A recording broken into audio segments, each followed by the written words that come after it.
بسم اللہ الرحمن الرحیم۔ اللہ کے نام سے شروع جو بڑا مہربان نہایت رحم والا ہے۔ حضرت امام علی علیہ السلام کا فرمان عالی شان ہے کہ جس کا عقل ٹھیک نہ ہو وہ اپنے خیال میں اصلاح کرتا ہے مگر اس سے فساد برپا ہوتا ہے۔ جو شخص اپنے نفس کی اصلاح کے لیے اسے تکلیف میں ڈالتا ہے وہ سعادت دارین حاصل کر لیتا ہے۔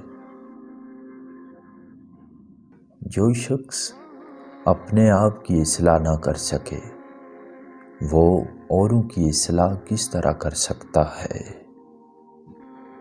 آپ نے فرمایا کہ اگر کوئی کام بگڑ جائے تو اس کی اصلاح کرو، اور اگر کسی کے ساتھ احسان کرے تو اس کو پورا کر۔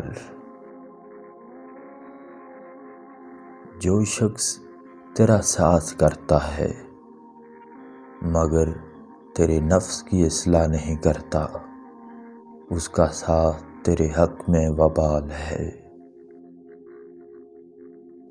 جس شخص کی اصلاح عزت کرنے سے نہیں ہوتی وہ ذلیل و خوار کرنے سے درست ہو جاتا ہے۔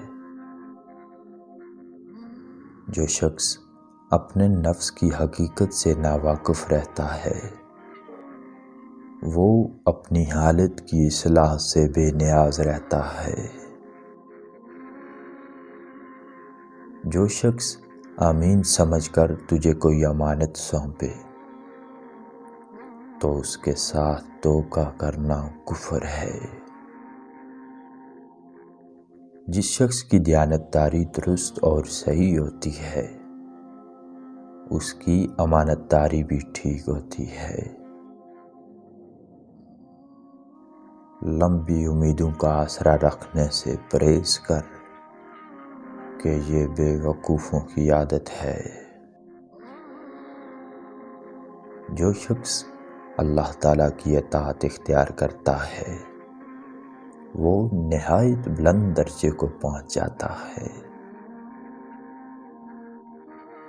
اللہ تعالیٰ کی اطاعت میں اپنے دلوں کے ساتھ لڑائی اور مقابلہ کرو کیونکہ یہ بہت جلدی حملہ کرنے لگتے ہیں۔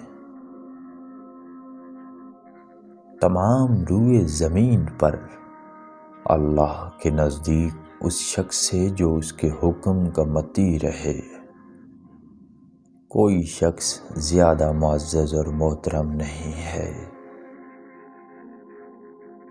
جو شخص اللہ کی اطاعت کرتا ہے اس کو نہایت زبردست مدد ملتی ہے۔ خوشی ہے اس آنکھ کے لیے جس نے اللہ کی اطاعت میں اپنی نیند کو چھوڑا۔